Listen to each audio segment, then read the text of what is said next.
बिस्मिल्लाहिर्रहमानिर्रहीम। अस्सलाम वालेकुम नाज़रीन, मेरा नाम है उस्मान फ़िरोज़ और आप देख रहे हैं सच क्या है। तो नाज़रीन, तैयारी पकड़ लें, मरी साने में बहुत बड़ी पेशरफ्त सामने आ गई है। अब मामला उठा लिया है इस्लामाबाद की बड़ी अदालत ने।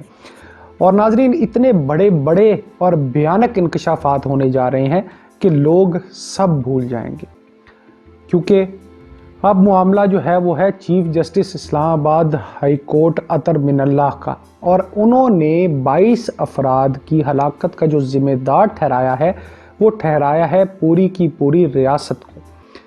चीफ जस्टिस ने हुक्म दिया है, और सोचने वाली बात है कि हुक्म किसको दिया है। तो हुक्म दिया है उन्होंने डायरेक्टली वजीर आज़म को कि वो नेशनल डिज़ास्टर मैनेजमेंट का इजलास तलब करें और उनको बताया जाए कि 22 सयाहों की हलाकत का जिम्मेदार आखिर कौन है।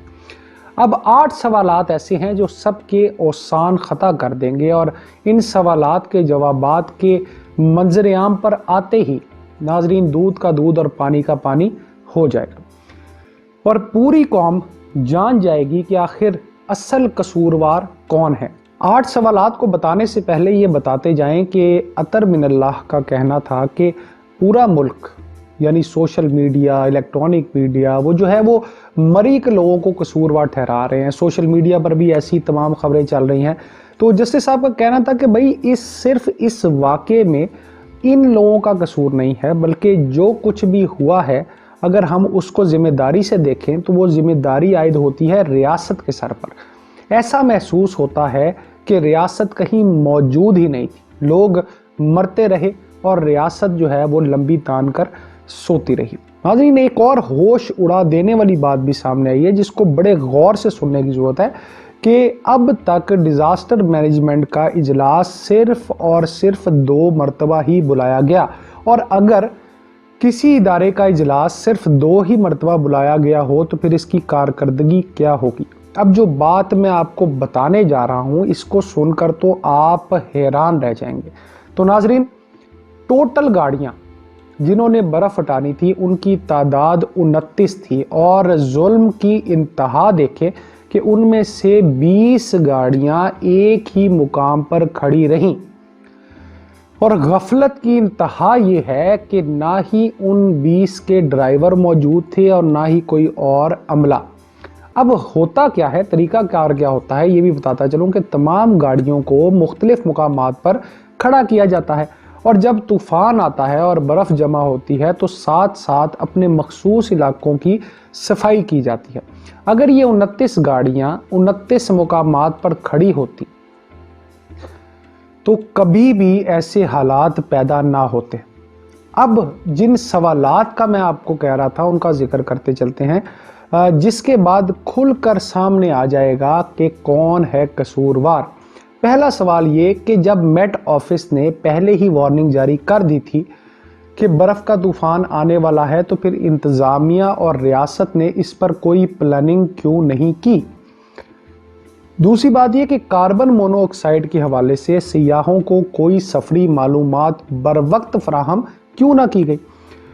जब मरी के दाखिली रास्तों पर गाड़ियों की तादाद बढ़ गई तो उनको रोका क्यों नहीं गया। यानी अगर फवाद चौधरी साहब को भी पता था कि 1 लाख गाड़ियां मरी में दाखिल हो गई हैं और वहां इतनी गाड़ियों की गुंजाइश ही नहीं थी, तो फिर उनको एंट्री की इजाज़त ही क्यों दी गई।